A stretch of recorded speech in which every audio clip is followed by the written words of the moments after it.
and welcome back to my channel. I am Ashley Lauren and today I thought I'd do a sit down video. I haven't done one in a while. So yeah, things have obviously been crazy because of the coronavirus. The world has gone into lockdown and things have kind of halted. We can't really do the things that we could do before.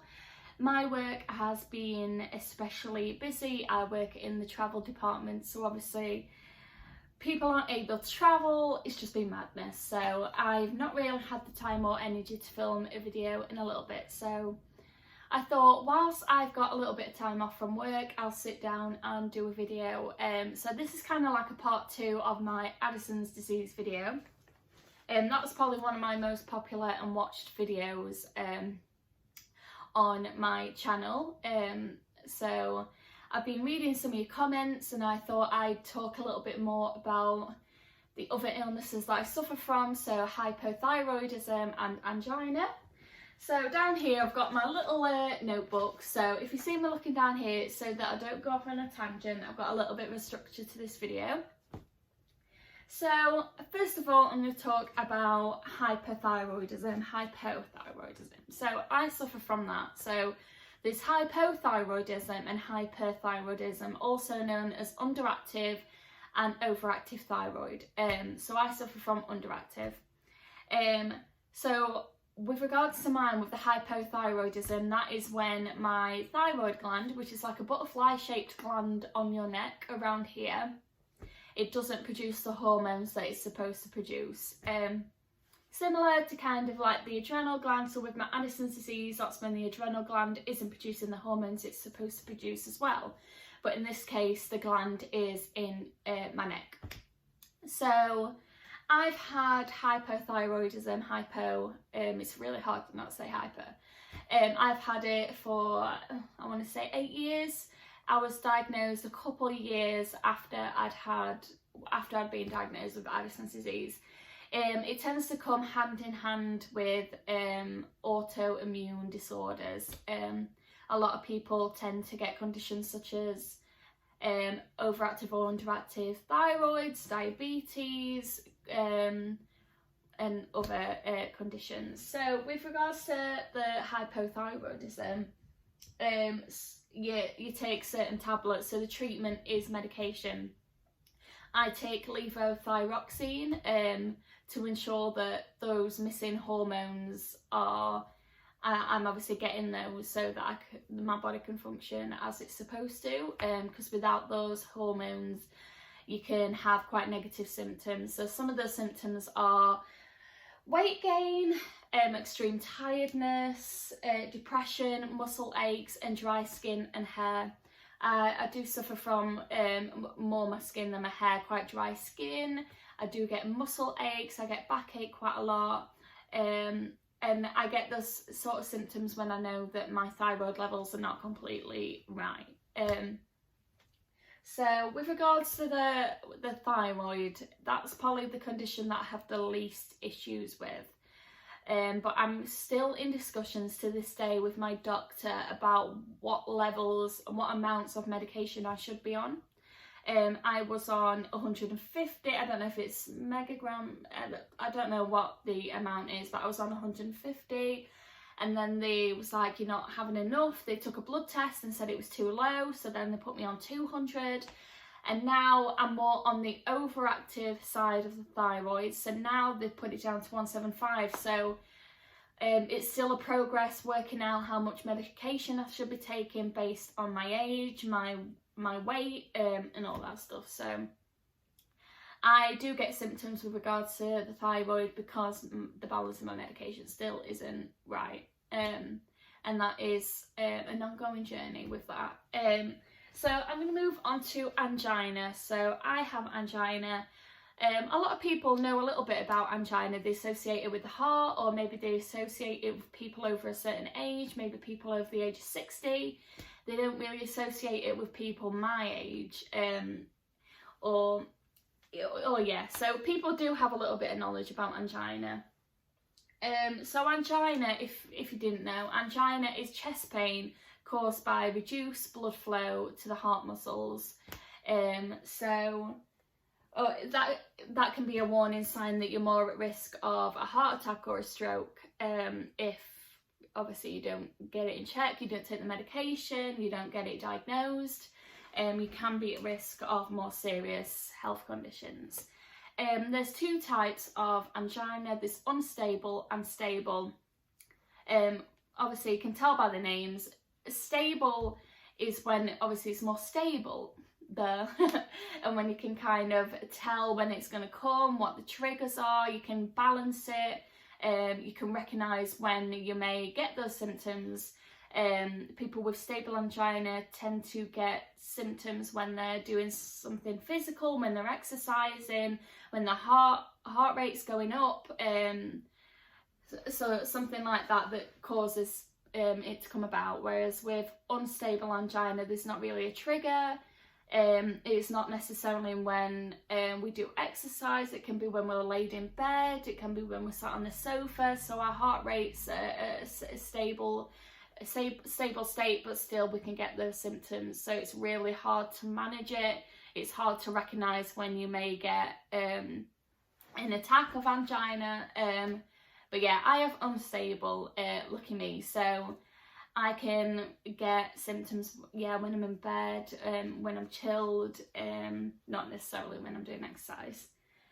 So treatments for angina is medication once again. So I am on a whole concoction, a whole cocktail of tablets for Addison's disease, hyperthyroidism and angina. So with regards to the angina, they tend to put you on beta blockers, so that's to get your heart rate down, because I don't know if it's all people with angina, but I tend to have quite a high heart rate, so it's to make sure it gets down to a nice stable place.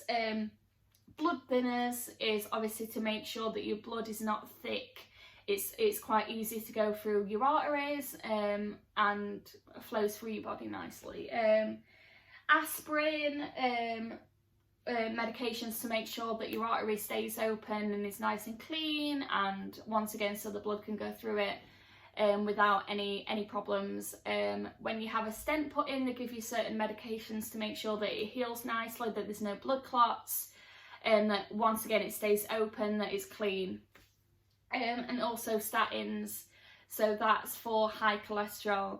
I don't have high cholesterol, but when you have a heart condition, they tend to put you on it to make sure that your cholesterol doesn't get high, because that means that you get the fatty build-up in your arteries, and obviously you don't want that. And that obviously once again makes it harder for the blood to go through your arteries. So they want to make sure that your arteries are nice and clean and open and as they're supposed to be. So I'll talk a little bit about the causes. So what causes angina? The typical most common causes are if you're overweight, if you have a really bad diet, if you don't exercise, if you smoke, if you just bad life habits really. But in my case it was due to genetics, so it was hereditary. So I found out at the time, I didn't really know when they were asking me, like, does it run in your family? I was like, I'm not quite sure. But then when I spoke to my dad, he kind of told me that his dad had had problems with his heart quite early on, quite young. Anything really from 40 to like 50 is considered quite young, so they determined that it's genetic, so it runs in my family, so look at me. So yeah, I found that out at the time. So I'm going to talk a bit about my diagnosis, how I was diagnosed, how I learnt I had angina. So it's a little bit of a tale. So I remember, because my house is at like the top of a little hill, and I used to go to Tesco, which was like at the bottom of the hill, and then I'd have to walk up the hill to get back home, which wasn't a problem. It's about 5-10 minutes. I'm obviously young, slim. It shouldn't have been an issue, and it never was. And then I remember all of a sudden, I would get like this dull, heavy, tight chest pain to the point where I'd have to stop and be like, oh geez, and I'd get really out of breath, and then I'd get to the top of the hill and I'd be like, and then I'd say to my mum, like, I don't know if I'm just really unfit, but all of a sudden I'm really struggling with this walk. And she was like, maybe you're just unfit, maybe you need to exercise more. And then I noticed it more and more as I did exercise, as I went on walks. I was really struggling and I'd get this horrible feeling in my chest. I remember I went to my doctor's, I made a doctor's appointment and I explained, and the doctor, obviously thinking, oh, she can't have a heart condition, she's young, suggested that I had heartburn. And I remember being like, I don't think it's heartburn. I've had that before. I tend to get it when I drink certain alcohols. That's a very different sensation in the chest to the angina feeling. But I just went with it. I was like, she's a doctor, she obviously knows what she's talking about. So she prescribed me heartburn tablets, and I remember taking them and it had no effect whatsoever. I was still getting that feeling in my chest. I was still super out of breath, and I was just so frustrated because I was like, what is going on? So I remember, I can't remember if she referred me to the hospital to have some tests, because I went back and I said, this isn't working. Can we do some tests to determine what it is? So I remember I had an ECG at the hospital, which is when they put all those stickers on your body, and there's all the wires, and they basically read your heart, and obviously your heartbeat. I don't really know what else it reads, but you can see it on the chart, you can see your heart reading. And they said there's an abnormality. It's not major, but we can see an abnormality on the reading, so we need to do some more investigation. And I was like, at least they've kind of seen something. It's not in my head. This is a real feeling. At least we can look into this a little bit more. So I had to stay in the hospital, and they did multiple ECGs. They did an MRI scan, which if you've had an MRI scan before, they're not great.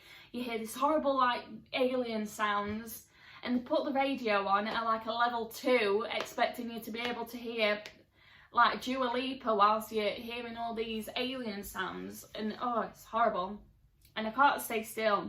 I'm quite fidgety. If someone tells me to stay still, all of a sudden all my limbs are like wanting to dance. So I had to have that. Couldn't find much. I had x-rays on my chest, and then they did the ECG and they kept seeing this abnormality, but they wanted to be able to see what was causing it, obviously. So then I had a CT scan, which is like a big donut thing, and they put you on this little table thing. That's what I remember anyway. It was quite a while ago. And then I was facing, because obviously they're reading my chest. And then I read up on CT scans, and they're a little bit more serious, a little bit more scary than MRI scans, because they use a little bit of radiation. And I remember the feeling. It was like warmth all the way up my body, just gradually, and it felt really bizarre. I felt like I peed myself, but I was like, I don't think I have.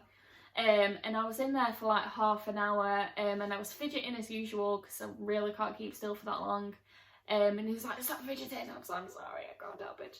And then they determined that one of my arteries, the main artery, I think at the front, I think that's what he said anyway, was 75% pinched, which isn't good. Obviously that last 15% can cause a heart attack or a stroke, or obviously something really serious.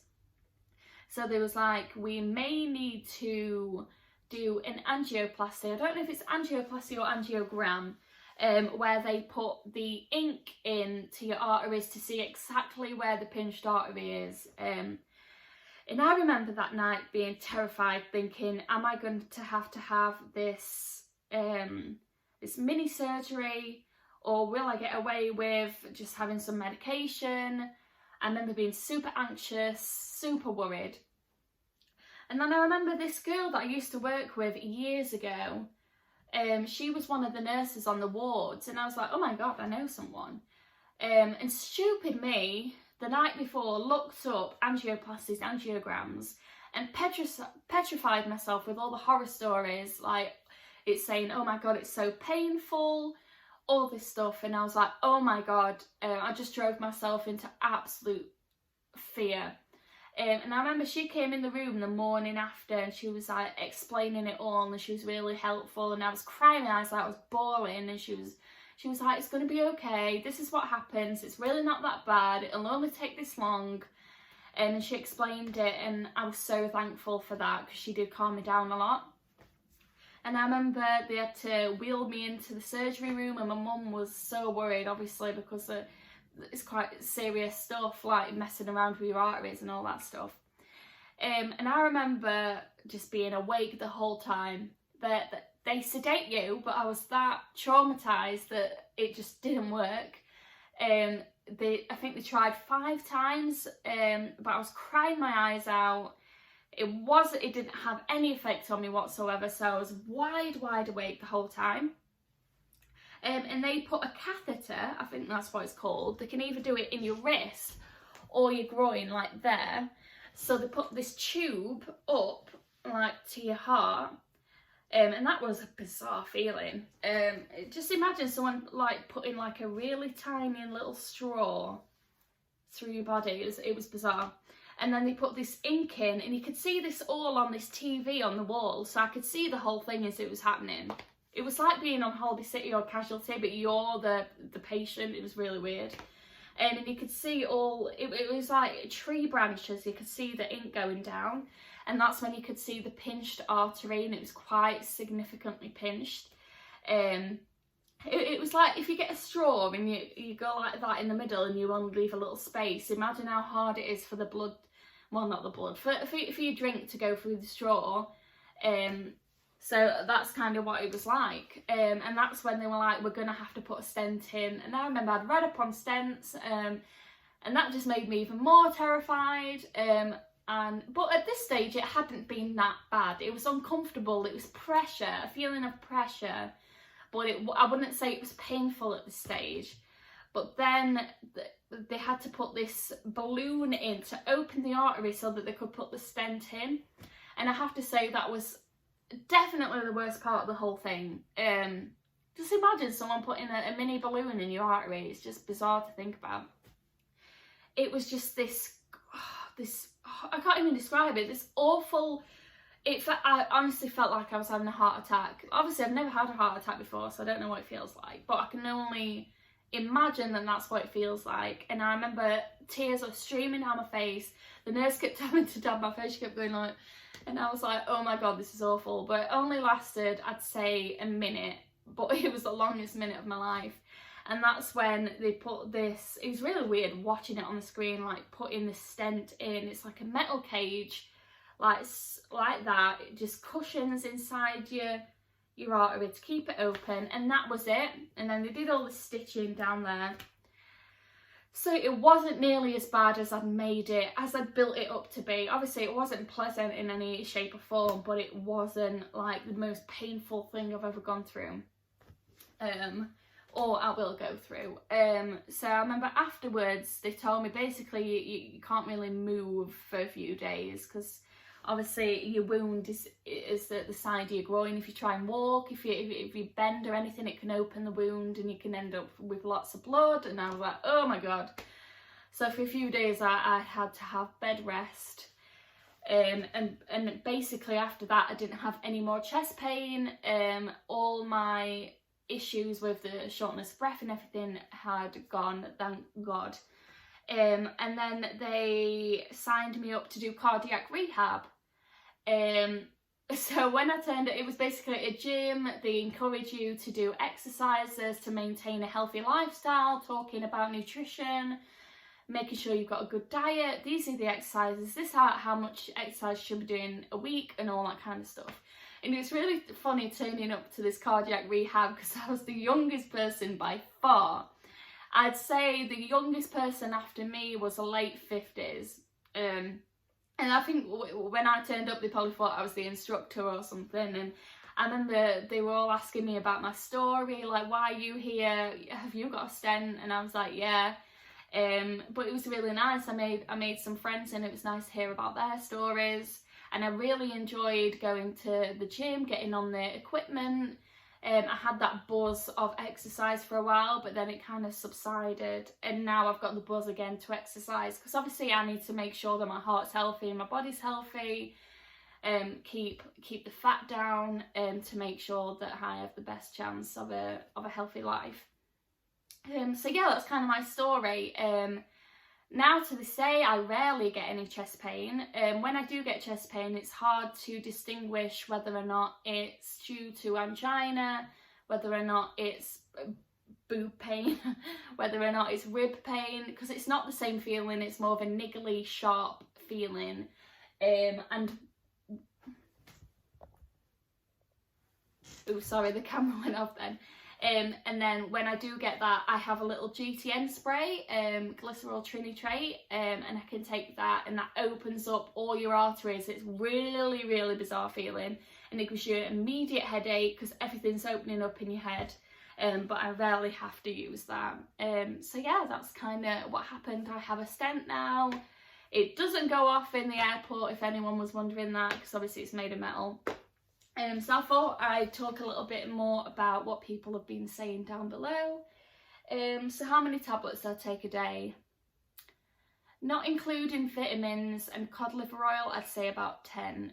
So it's quite a concoction, a cocktail of tablets. Before I used to take them one at a time, but now I'm just like, oh, and I'm a pro at taking them now. Why do I still get symptoms? I read down below, you shouldn't be getting these symptoms if you're on the right medication. That's the issue. I don't think I'm on the right levels of medication. It's not balanced. 10 years later, we're still working out what I should be on, and it's just an ongoing battle with the doctors trying to work out what I should be taking and what I shouldn't be taking, because I'm still getting symptoms. I feel like things have got better, but I still shouldn't be getting dizzy spells. My skin shouldn't be dark still. I should have gone back to my natural skin tone. Like, I shouldn't be getting so fatigued, all this stuff. But yeah, it's because things still aren't right. The balance is not quite there yet, but I'm working on it. How does it affect work? When I worked as a waitress, it majorly affected work. I was at a really low state mentally because no one understood. I didn't feel well supported by the majority of the people. Some people were fantastic, but for the majority, I didn't feel supported. I felt really low. And the more I'm stressed, the more it has an effect on my body. I had to do 6, 7, 8 hours just whizzing around the restaurant on my feet on a Saturday night. No rest, no dinner. The occasional drink. It had a really bad effect on my health working in that kind of environment. Now I'm working in a kind of office job, it's a lot easier. I can take it more at my own pace. I can sit down. There's more steady breaks throughout the day, so it doesn't really have as much of an effect now, thank God. Will it affect having children?